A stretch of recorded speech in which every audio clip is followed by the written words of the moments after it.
انتخاب عطر یکی از سخت‌ترین کاراست، اما گاهی این که بتونی بازیگرای مورد علاقه چه عطری دوست دارن برای انتخاب عطر راهنماییت میکنه.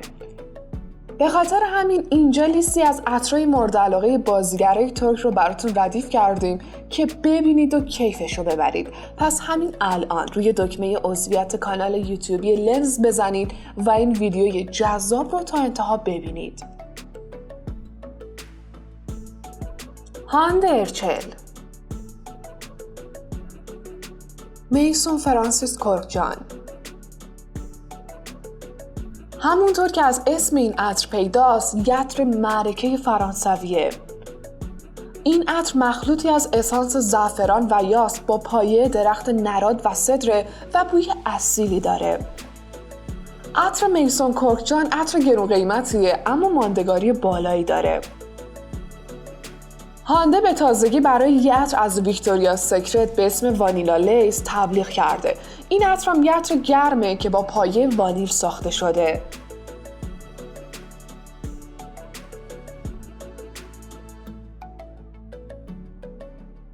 الچین سانگو، پویزن گرل دیور.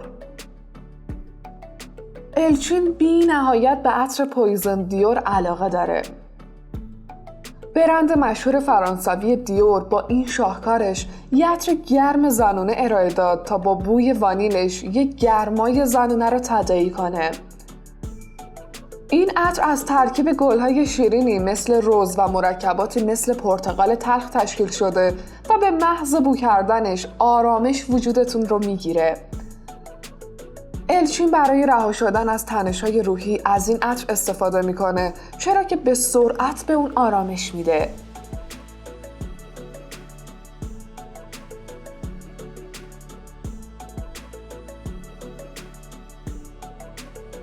بارش آردوچ، دولچه گابانا دوان.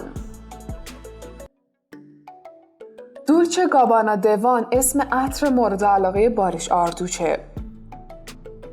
این عطر ایتالیایی که با اسم مخفف DNG بین مردم معروفه، بوی خیلی تند و انرژیزایی داره، جوری که مناسب فصل سرد سال و به خصوص شبای طولانی زمستونه. بارش این عطر رو خیلی دوست داره و توی اولین دیداراش با گوبس اوزای از این عطر استفاده می‌کرده. توی ترکیب این عطر از گریپفروت، ریحان و تخم گشنیز استفاده شده تا هرچه بیشتر بوی این عطر رو تند کنه. برای طرفدارای عطر تند این عطر بهترین پیشنهاده.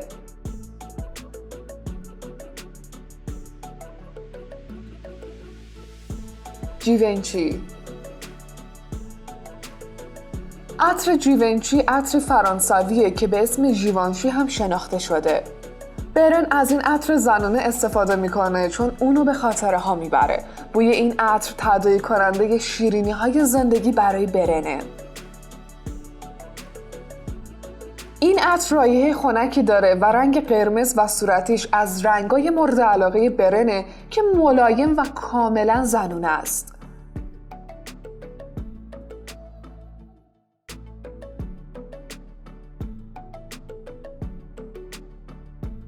اوزگ اوزبرگ، میستیور چری. عطر میستیور چری با یه بسته‌بندی شیک کاملا مناسب خانم هاست. این عطر شیرین و ملایمه و از گروه رایحه میوه های مدیترانه‌ایه. مناسب پاییز و بهاره و ماندگاری خوبی داره. اوزگ مدت زیادیه که مشتری این عطر خوشبوه.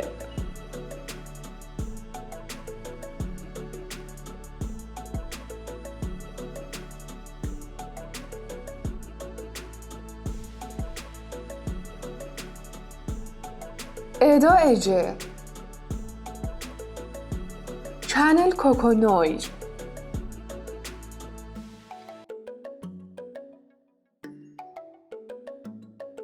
آیو سن لورن پاریزن، کلوه لاو.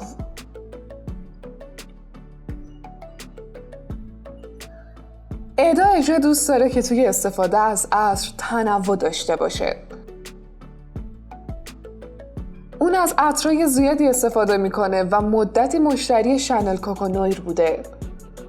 شانل کوکونویر یه عطر ملایم و شیرینه و مناسب روزای سرده.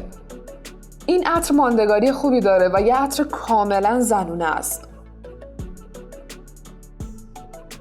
اما عطری که ادا خیلی زیاد دوست داره آیو سن لورن پاریزن هستش که توی فصل گرم استفاده میشه و بین ترکا خیلی پرطرف داره. ادا حتی اونقدر عاشق عطره که از کلوهلاف هم استفاده میکنه. کلوهلاف هم یه عطر گرم و شیرینه و برای فصل سرماست و عطر خیلی خاصیه. ادا گفته اگه بخواد اسم عطراشو بگه مدت‌ها زمان میبره.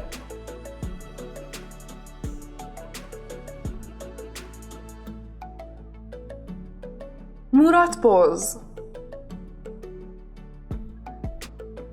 دیسکوارت پوشن.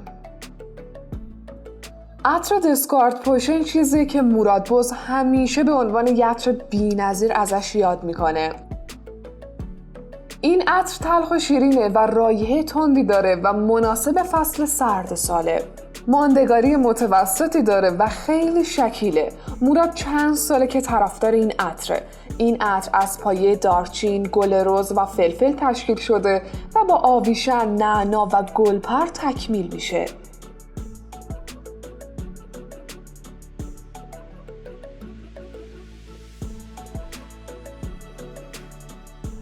جیم ییلماز فردریک مالفرنشلاور. جیم قیافه مردونه‌ای داره و عطری هم که انتخاب کرده خیلی مردونه است. فردریک مالفرنشلاور یه عطر شیرینه و مناسب بهاره. این عطر ماندگاری خیلی زیادی داره.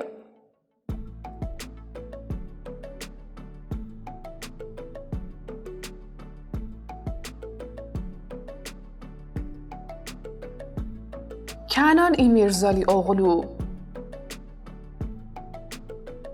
عطر بوند شماره 9 کریستیان اصالتاً یه عطر آمریکاییه.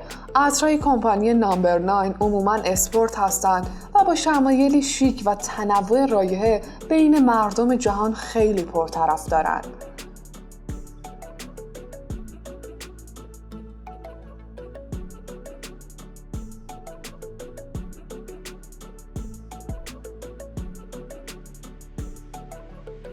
خب دوستان، عطر مورد علاقتون رو بین این عطرها پیدا کنید. شما از کدوم یکی از این عطرها استفاده میکنید؟